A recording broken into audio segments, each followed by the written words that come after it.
নমস্কার, আপনারা দেখছেন চলছে চলবে রণজিতের সঙ্গে। নিত্য নতুন প্রতিবেদন পেতে চোখ রাখুন আমার এই চ্যানেলে। আমাদের কাজকে যদি ভালো লাগে, যদি মনে হয় আমাদের এই কাজটি সমর্থনযোগ্য, আপনার পাশে দাঁড়ানো উচিত, তাহলে আমাদের চ্যানেলটিকে সাবস্ক্রাইব করে পাশে থাকবেন এবং জয়েন বাটন অপশানে গিয়ে আমাদের মেম্বারশিপ নিতে পারেন। এবার আসি মূল প্রতিবেদনে। দেখুন, পশ্চিমবঙ্গের 42টি কেন্দ্রে এখনও বামেরা প্রার্থী ঘোষণা করেনি। না করলেও 16টি আসনে ঘোষণা করেছে। তার মধ্যে 13টিতে সিপিআইএম প্রার্থী দিয়েছে, 3টি শরিক দলের জন্য। তো এই 13টির মধ্যে তমলুক একটি কেন্দ্র, যেখানে এবারে কিন্তু একটা চমক সিপিআইএম এর পক্ষ থেকে রাখা হয়েছে। আপনারা জানেন যে সায়ন ব্যানার্জি অ্যাডভোকেট এবং বেশ স্বচ্ছ ভাবমূর্তি, সুবক্তা, সপ্রতিভ, ভীষণ সেই সায়নকে তমলুকে দাঁড় করানো হয়েছে। অনেকেই নাক ছিটকেছিলেন, কিন্তু সায়ন তমলুকে গিয়ে কিন্তু প্রচারে ঝড় তুলেছে। মানুষের মধ্যে গ্রহণযোগ্যতা অপরিসীম। আসলে মানুষ চেনে, এই মুখটিকে চেনে, দেবাংশুকেও যেরকম চেনে, সায়নকেও সেরকম চেনে।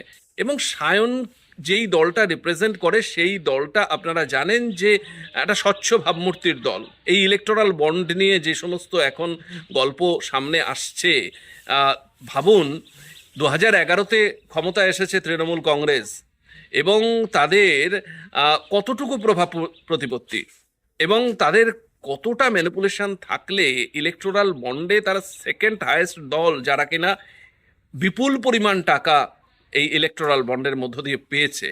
তো এটা কিন্তু সাধারণ মানুষের মুখে মুখে ঘুরছে যে বামেরা শুধুমাত্র লিস্টে নেই ইলেকটোরাল বন্ডে, এবং এটা এবারে নির্বাচনে একটা প্রধান ইস্যু হতে যাচ্ছে। এবং এই বামেরাই সুপ্রিম কোর্টে আপনারা জানেন মামলা করেছিল যে এই ইলেকটোরাল বন্ডের বিষয়ে স্বচ্ছতা এবং এগুলো সামনে আনতে হবে। তো এখন ছেড়ে দে মা কেঁদে বাঁচি, বিজেপি যেরকম 6,000 কোটি টাকার উপরে নিয়েছে ইলেকটোরাল বন্ড থেকে। দেখুন, এটা তো ইলেকটোরাল বন্ডের ব্যাপার, এবং তৃণমূল কংগ্রেসও 1,000 কোটি টাকার বেশি তারা ইলেকটোরাল বন্ডের মধ্য দিয়ে পেয়েছে। দেখুন, এটা তো খাতা কলমে নিয়েছে, খাতা কলমের বাইরে কত নিয়েছে সেই হিসাব কে দেবে? আসলে এই অস্বচ্ছতা এই রাজনীতিতে যেভাবে গ্রাস করেছে, সে বিজেপি বলুন আর তৃণমূল বলুন, 35 বছর 34 বছর রাজত্ব করেছে বামেরা, কেউ একটা আঙ্গুল তুলে দেখাতে পারেনি। সেই স্বচ্ছ ভাবমূর্তিকে বহন করে নিয়ে যাচ্ছে এই তরুণ প্রজন্ম, যাদের মধ্যে সায়নও একজন। তো সায়ন সেখানে দাঁড়িয়েছে, সাধারণ মানুষ কিন্তু ভীষণভাবে তাকে গ্রহণ করছে, এবং সাধারণ মানুষের মধ্যে একটা উন্মাদনা। সবচাইতে বড় ব্যাপার, রাজনীতি ব্যতি রেখে প্রচুর মানুষ কিন্তু সায়নের সাথে পা মেলাচ্ছে এবং সায়নকে সমর্থনের হাতটা বাড়িয়ে দিচ্ছে। এটা আমরা স্পষ্ট লক্ষ্য করছি। সায়নের একটা ছোট্ট তার জনসংযোগের ভিডিও আপনাদের সামনে দেখাই, তাহলে আপনারা আরও স্পষ্ট বুঝতে পারবেন যে সায়নের সাথে সত্যি কথা বলতে মানুষ কিভাবে আপ্লুত, এবং তারা সায়নের সাথে পা মিলিয়েছে। ছাত্র যুবদের একটা বড় অংশ কিন্তু সায়নকে সাপোর্ট করছে। সুতরাং এই তমলুক কেন্দ্র, শ্রীরামপুর কেন্দ্র সম্পর্কে আপনাদের বলেছি যে সেখানে দীপশিতা কিন্তু প্রচারে ঝড় তুলেছে। ঠিক একই রকম তমলুকেও কিন্তু দেখা যাচ্ছে যে সায়ন কিন্তু প্রচারে ঝড় তুলেছে, এবং সাধারণ মানুষকে নিয়ে, সাধারণ মানুষের স্বতঃস্ফূর্ততা আমরা লক্ষ্য করেছি। বিপুল মাত্রায় সায়নের সাথে পা মেলাচ্ছে, সেটা আমরা দেখেছি। আপনারা ছবিতে দেখুন, তাহলেই স্পষ্ট হবে যে আমরা কতদূর বাস্তবের সাথে সামঞ্জস্য রেখে এই প্রতিবেদন করছি।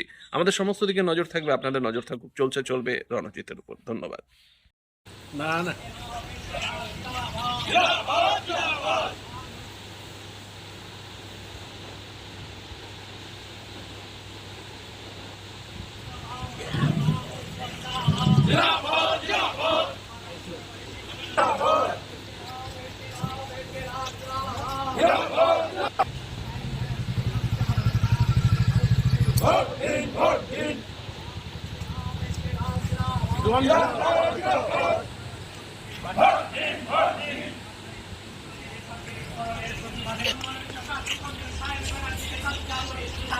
সিপিআইএমের প্রার্থী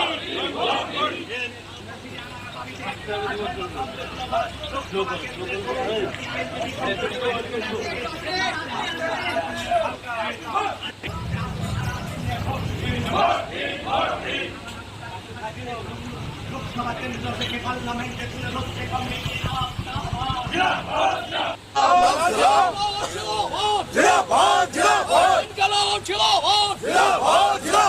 লোকসভার প্রার্থী কমরেড শান ব্যানার্জি